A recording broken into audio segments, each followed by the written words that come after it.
নমস্কার বন্ধুরা, কেমন আছো সবাই? আশা করি খুব ভালো আছো। আমি ঈশিতা আবার চলে এসেছি তোমাদের কাছে একটি ব্লগ নিয়ে। যদিও এই ব্লগটা আনতে একটু দেরি হয়ে গেল। শান্তিনিকেতন ঘুরে এসেছি, প্রায় 2 মাস হয়ে গিয়েছে। প্রথম ব্লগটাই সবাই তো তোমরা দেখেছো নিশ্চয়ই, আশা করি ভালো লেগেছে। এখানে পরের পার্টটুকু তুলে ধরলাম তোমাদের সামনে, আমার সুন্দর শান্তিনিকেতন ঘোরা। দেখো কেমন লাগছে, কেমন লাগলো পরে জানিও। ব্লগটা দেখে একটা লাইক করতে ভুলো না, কমেন্ট এবং শেয়ারটাও করো প্লিজ। তো আমরা সেদিনকে মিউজিয়ামের দেখে ওই আগের ব্লগটা শেষ করেছিলাম। এখন আমরা মিউজিয়াম থেকে বের হয়ে আমরা রাঙামাটির পথ ধরে এগিয়ে চলেছি আরও নতুন নতুন কিছু জায়গা দেখতে। ভীষণ সুন্দর, তোমরা দেখতেই পাচ্ছ। যেরকম ছোট থেকে শুনে এসেছিলাম বা যেটা আশা ছিল এখানে পড়াশুনো করবো আঁকা নিয়ে, সবটা মনে হয় এই দুদিনে ঘুরে একটু হলেও আশ মিটেছে, মনের আশা পূর্ণ হয়েছে সেই কবিগুরুর জায়গাতে আসতে পেরে। তার জন্য অনেক ধন্যবাদ আমার বরমশাইকে। তো যাই হোক, আমরা ওই রাঙামাটির পথ ধরে এসে এখানে একটি সুন্দর একটা মিউজিয়াম নয়, এটা হচ্ছে জামা কাপড় নিয়ে একটা কুটি টাইপের, আমার কুটি। তো এখানে আমার কুটিরে সব হ্যান্ডিক্রাফট জিনিসগুলো তৈরি হয়, বিক্রি হয়। তো সেগুলো দেখার জন্যই আমাদের নিয়ে আসলো। আমরা ওখানে যেহেতু আগের ব্লগেও বলেছিলাম যে টোটো করেই ঘোরে, টোটোওয়ালারাই ট্যুর গাইড হয়ে যায়। তো আমাদের সেরকমই উনি এখানে নিয়ে এসেছেন। তো সুন্দর, ভিতরে খুব সুন্দর মানে কাজগুলো। তো এদিক দিয়ে কোপাই নদীতে যাওয়া যায় সবাই বলছে। তো আমরা ওখান থেকে বেরিয়ে ওদিকে আর কোপাই নদীতে না গিয়ে আমরা এখন চিরপ্রতীক্ষিত আমার সেই সোনাঝুরি হাটে এসে পৌঁছেছি। এবার এত দোকান, যেরকম শুনেছিলাম সবার কাছে ঠিক সেরকম প্রচুর দোকান চারিদিকে তোমরা দেখতে পাচ্ছ। এখানে নাচ হচ্ছে, এবার একটু তো নাচতে হবেই, তাই না? কি বলো তোমরা? একটু তো নাচ করতেই হবে। তো আর আমি নাচতে ভালোবাসি, আমাকে যারা মানে কাছ থেকে চেনো সবাই জানো। তো অল্প একটু নাচও করে নিয়েছি। দিয়ে সন্ধেবেলায় ওখান থেকে বেরোতে সন্ধে হয়ে গিয়েছে। এবার আমাদের হোটেলের কাছেই মার্কেট যেটা ছিল সেখানে নেমে এত সুন্দর সব দেখতে পাচ্ছ সবাই, ঈশিতা হ্যান্ডিক্রাফটস আমার নামের একটা দোকান পেয়ে গিয়েছি। তো যাই হোক, এত সুন্দর দোকানপাট, এত কিছু, সব কিছুই বলছি কিনবো মনে হচ্ছে। তো আজকে আর আমরা বাজারঘাট কিছুই করিনি, শুধু দেখে হোটেলে ফিরে এসে আমরা এখন নিচে একটু দোলনা চড়বে। পুপুর সাথে পুপুর মাও চড়েছে, সেটা আর তুলিনি। যাই হোক করে ডিনার করে রাতে আমরা এখন শুয়ে পড়ে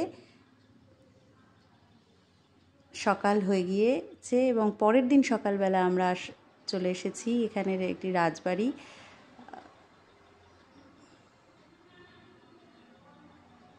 সুরুল রাজবাড়ি। তো পুরনো আমলের বাড়ি। এখানে রবীন্দ্রনাথ ঠাকুর এসে মাঝে মাঝে থাকতেন, উনি বললেন টোটোওয়ালার কাছ থেকে, এটা আমার জানা। তো বেশ সুন্দর দালান কোঠা দেখতে পাচ্ছি আমরা, সামনে ঠাকুর দালান রয়েছে। এখানে কিছুটা অংশে হয়তো এখনও এখানকার মানে এই বাড়ির কিছু বংশধরেরা কেউ হয়তো বাস করেন, কেউ আবার বাইরে থাকেন। তারা পুজো হয় এখানে বছরে, সেই পুজোর সময় সবাই আসেন। এটাও আমার টোটো দাদাদের কাছ থেকেই জানা। তো সুন্দর বড় বড় চওড়া বারান্দা, বেশ পুরনো সাবেকি একটা ব্যাপার আমরা লক্ষ্য করছি। ভীষণ ভালো লেগেছে এই জায়গাটা।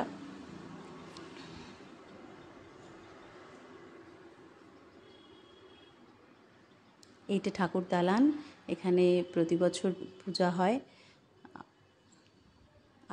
সুন্দর করে আলপনা দেওয়া, হয়তো পুজোর সময় দেওয়া হয়েছিল। এটা এখন এমনি বন্ধই থাকে সারাটা বছর, বাকি সময়টা। পাশে আর একটা মন্দির দেখলাম, ওখানে বোধহয় দৈনন্দিন পুজো হয়। যেরকম দেখেছি টিভিতে বা সিরিয়াল সিনেমাতে বা পড়েছি, যেরকম বারান্দার মধ্য দিয়ে সুন্দর জানালা, সেরকমই দেখতে পাচ্ছি আর কি, দেখেছি। এটা ভেতরটা একটু মেরামতির কাজ চলছে বা রঙও বোধহয় করেছে, আমরা দেখে বুঝতে পারছিলাম যেখানে বেশ রং করেছে। এটা পিছন দিকে একটু পরিত্যক্ত জায়গাটা, এদিকটা এখনও বোধহয় মেরামত পুরোটা কমপ্লিট হয়নি। ছোট ছোট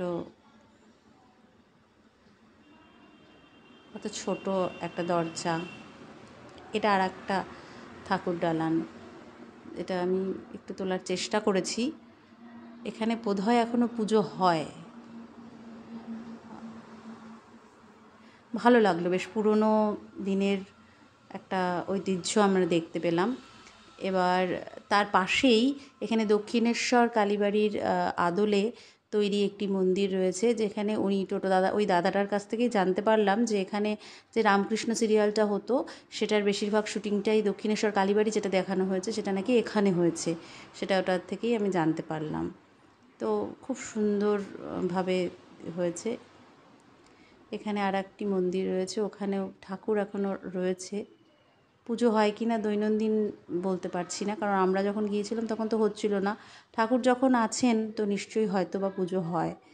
তো এটা দেখে আমরা এবার বেরোবো আর আরেকটি নতুন জায়গার উদ্দেশ্যে, শিল্পগ্রাম।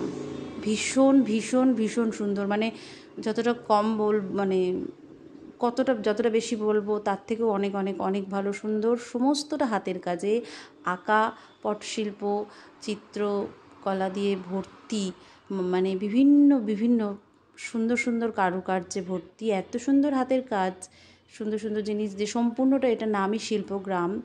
এবং তারপরে যে এত সুন্দর, মানে আমি চোখ ফেরাতে পারছিলাম না, আমার মনে হচ্ছে আমাকে যদি রং তুলি দিয়ে দিত আমি ওখানে বসে আমিও একটু আঁকতাম। তো এত সুন্দর, এত সুন্দর।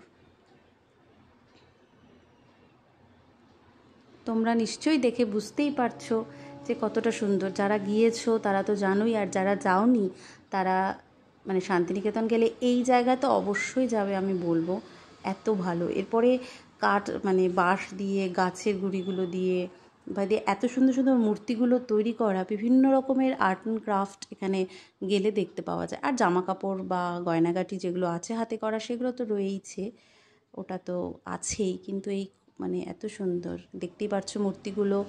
গাছটাকে, এই যে সামনে গাছটাকে এত সুন্দর করে দিয়ে ওখানে আবার ছবি এঁকে, মানে এত ভালো পুরো, মানে এবং এর ভেতরে ছোট ছোট করে আমাদের দেশের বিভিন্ন রাজ্যের ঐতিহ্যকে তুলে ধরা হয়েছে। মানে কোনটা ছেড়ে কোনটার ছবি তুলবো বুঝে উঠতে পারছিলাম না, যতটুকু পেরেছি ক্যামেরায় বন্দি করেছি, আর বাকি সব তো আমরা যারা গিয়ে আমাদের সবার আমার চোখের ক্যামেরায় ধরে রেখেছি, যেটা মনে অ্যালবামে রয়ে গিয়েছে। সেটা তোমাদের সাথে আর হয়তো ভাগ করে নিতে পারছি না, কিন্তু আমার মনের অ্যালবামে চিরজীবন থেকে যাবে। আমার মেয়ে এখানে আবার একটু ফটো তুলতে একটু পোজ দিয়ে দিল, ভাবছে মা ফটো তুলছে। ভীষণ সুন্দর, ভীষণ সুন্দর।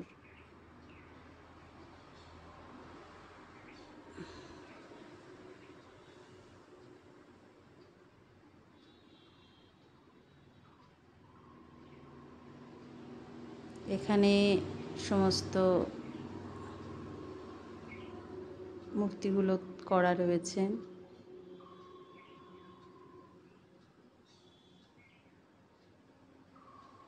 ভীষণ সুন্দর হাতের কাজ, সত্যি দেখলে চোখ ফেরানো মুশকিল।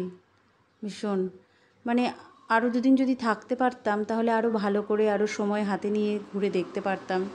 যদি সময় হয়, যদি আর থাকে ভাগ্যে, তো আর একবার আরও যেতে চাই এই বোলপুর জায়গাতে, শান্তিনিকেতনে। সত্যি শান্তির জায়গা, এত সবুজে সবুজে ভর্তি, এখন আমরা তো দেখতেই পাই না এই সবুজ। এত সুন্দর শিল্পকার্য, মানে অসম্ভব ভালো। সব জায়গায় এরকম নাচের একটা করে টিম দেখতে পেলাম, যেগুলো যেগুলো জায়গায় মোটামুটিভাবে গেলাম, তো সবাই মোটামুটি নাচ। ওই যে দূরে ওগুলো জামা কাপড় বিক্রি হচ্ছে, গয়নাগাটি এখানকার স্থানীয় সমস্ত জিনিসপত্র নিয়ে সবাই পসরা সাজিয়ে বসেছে। পর্যটকেরা আসছেন, ঘুরছেন, বেড়াচ্ছেন, আবার কিছু কিছু জিনিস এখানকার কিনেও নিয়ে যাচ্ছেন, আমরাও নিয়ে এসেছি। খুব খুশি হয়েছে ও। কুমোরপাড়ার গরুর গাড়ি, গরু নেই, গাড়ি রয়েছে। পপুকে বললাম যে কবিতাটা পড়েছিলিস এরকমই, এখানে সাথে গরু, এই দুটো যে বাঁশটা দুই সাইডে দুটো গরু নিয়ে যায়। সুন্দরভাবে এখানে ঝিলের মধ্যে গাছটা পড়ে রয়েছে, আর একটা পাখি আমি জুম করার চেষ্টা করলাম, পুরোপুরি আসছে না। খুব সুন্দরভাবে পাখিটা বসে আছে আর ডাকছে, কী পাখি বুঝতে পারলাম না, ছোট্ট একটি পাখি, খুব সুন্দর লাগছিল দেখতে। আর এখানে যে বললাম যে একটু আগে যে বিভিন্ন ছোট ছোট ঘর তৈরি করে শিল্প সমস্ত তৈরি মানে জায়গা তুলে ধরেছে, এগুলো হচ্ছে সেগুলো, সেই ঘরগুলো। প্রত্যেকটা জেলা রাজ্যের সমস্ত শিল্পকলা এখানে তুলে ধরা রয়েছে, এবং কোথাকার কি সেগুলো সবই রয়েছে। সুন্দর, ভীষণ ভীষণ সুন্দর, মন খুশি করার মতন জায়গা। সত্যি শিল্পগ্রাম নাম দিয়েছে এই জায়গাটির, সার্থক। শিল্পগ্রামের শিল্পীদের ভীষণ সুন্দর মানে কাজগুলো রয়েছে, সত্যি খুব সুন্দর। পালকি চলে, পুপুকে দেখালাম যে পুপু দেখ পালকি এরকম হয় দেখতে, কারণ এখনকার শিশুরা তো, এখনকার বাচ্চারা তো দেখতেই পায় না। যাই হোক, সেখান থেকে বেরিয়ে আমরা এখানে কঙ্কালীতলা বলে একটি মন্দির রয়েছে, সেখানে চলে এসেছি।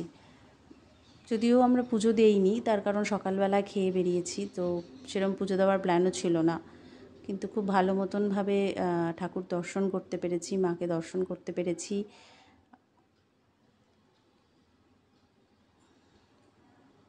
সুন্দর, ভীষণ সুন্দর বড় জায়গাটা। এর পাশেই কোপাই নদী রয়েছে, কিন্তু কোপাই নদী মানে পরিষ্কার পরিচ্ছন্ন হয়তো সেই মতন হয় না, ঘাটটা মানে একদমই পরিষ্কার ছিল না। তো এত একটা নাম করা একটি নদী, কবির লেখায় এই নদী স্থান পেয়েছে, তো একটু তো রক্ষণাবেক্ষণ করাটা উচিত মনে হয়। যাই হোক, নিশ্চয়ই হয়, আমরা যেই সময় গিয়েছিলাম হয়তো বা সেই সময়টা হয়নি, তবে ঘাট তৈরি করে সুন্দর করে করা উচিত। এই যে দেখতেই পাচ্ছ নদীটার কি অবস্থা, একটু করা উচিত মনে হয়, যেহেতু কবির লেখা এই নদীর স্থান রয়েছে। সেই কোপাই নদী, সেখান থেকে বেরিয়ে এবার আমাদের দুপুরের আহার করতে চলে এসেছি রামশ্যাম রিসর্ট, রামশ্যাম এই হোটেলটিতে। এখানে এসে কি খাবো বুঝতে পারছিলাম না, তারপরে ভাবলাম থালি নেওয়া যাক। থালি নিয়েছিলাম, সাথে চিংড়ি মাছ নেওয়া হয়েছিল। অসম্ভব ভালো খেতে, সত্যি কথা বলতে বোলপুরে মানে খাওয়া এত ভালো, শুধু এখানে নয়, আমরা যে হোটেলটিতে ছিলাম সেখানেরও রান্না এত ভালো, এত ভালো, এখানকার কুক সত্যি খুব ভালো। তো আমরা থালি নিয়েছি, আমার বেশ ভালো লাগে এরকমভাবে যদি আমাকে কেউ সাজিয়ে গুছিয়ে খেতে দেয়, সুন্দর বাটি বাটি করে। খুব ভীষণ ভালো রান্না, দেখতেই পাচ্ছ মানে কী কী রান্না দেখতে, মানে কী কী আইটেম। যাই হোক, সবার শেষে পায়েস দিয়েছিল, ওটাও অসাধারণ ছিল। প্রত্যেকটা রান্না সুন্দর, আর এত খিদে পেয়েছিল সবার, মানে ভাতটা দেওয়ার সাথে সাথে গোগ্রাসে পারলে খেয়ে নিয়েছি সবাই মিলে। ভীষণ সুন্দর, সম্পূর্ণটা একদম গ্রাম্য পরিবেশের মতন, পুরো বাঁশ দিয়ে তৈরি এই রিসর্টের ভেতরটা। এখানে থাকারও ব্যবস্থা রয়েছে, কেউ চাইলে একেবারে থাকা খাওয়া একসাথে হিসাবে। এখানে এটা পুরো সোনাঝুরি হাটের মানে ভেতরে এই রিসর্টটা। তো আমরা এই যে পাশে ওইদিকে পেছনে যে জায়গাটা, ওটা সম্ভবত ওটা থাকার জায়গা। রামশ্যাম সত্যি ভীষণ ভালো খাওয়া, সত্যি ভীষণ ভালো খাওয়া। কেউ গেলে আমি বলবো এখানে অনায়াসে এখানে খাওয়ার খেতে পারো, থাকতেও পারো। ওখান থেকে খাওয়া দাওয়া করে আর একটু হাট ঘুরে তারপরে ফিরে যাব। তো এগুলো এতদিন সিনেমায় দেখেছি, লোকের কাছে শুনেছি, আজকে আমি চোখে দেখতে পাচ্ছি, তো মানে আমার মনটা ভীষণ ভীষণ খুশি হয়ে গিয়েছে, ভীষণ খুশি হয়ে গিয়েছে। তো এখানে ঘুরে আর একটু হাটে ঘোরাঘুরি করে তারপরে আমরা হোটেলের উদ্দেশ্যে, বা সন্ধ্যাও লেগে আসছে প্রায়। তো হোটেলে ফিরে এসেছি। ফিরে এসে পরের দিন সকালবেলায় এটা আমরা এখন বেরোবো। আমাদের ট্রেনের সময় প্রায় হয়ে এসেছে। সকালবেলা স্নান সেরে এখানে ব্রেকফাস্ট করে আমরা এবার গোছগাছ, ফাইনাল গোছগাছটা করে নিচ্ছি। নিতে নিতে ভাবলাম একটু হোটেলটাও চট করে ছোট্ট করে একটু দেখিয়ে দিই কীরকম। ভীষণ ভালো এখানকার খাবার দাবার, ভীষণ ভালো ঘর। ছোটো, আমাদের যদিও 2 বেডের ছিল, যাই হোক বড় রুমও আছে, 3 বেডের রুমও আছে। এগুলো এখন সমস্ত জিনিসপত্র সব রেডি করা হয়ে গিয়েছে, দিয়ে আমরা বেরিয়ে গিয়েছি। দিয়ে এখন আমরা বোলপুর স্টেশন চলে এসেছি। এখন আমাদের হুট করে ছোট্ট করে 2 দিনের ট্যুরটি শেষ হয়ে গেল। একটু কষ্ট হচ্ছিল যে হঠাৎ করে ঘুরতে আসাতে, তাও যাই হোক, তাও বেশ ভালো সুন্দর। এখানে এখন আমরা ওয়েট করছি যে কখন আমাদের ট্রেন আসে। উপর একটু ঘুম পেয়ে গিয়েছিল, সকাল সকাল উঠতে হয়েছে, আসলে ঘুরে টায়ার্ড হয়ে গিয়েছে। চলো, টাটা বোলপুর, শান্তিনিকেতন, টাটা। আবার দেখা হবে খুব তাড়াতাড়ি, আশা রাখি। ভালো থেকো বোলপুরের সবাই, খুব তাড়াতাড়ি আবার দেখা হবে।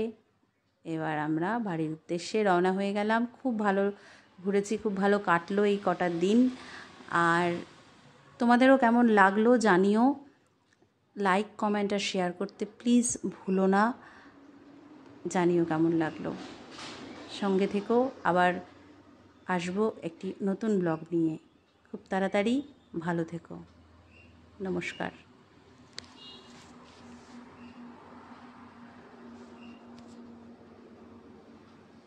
টাটা।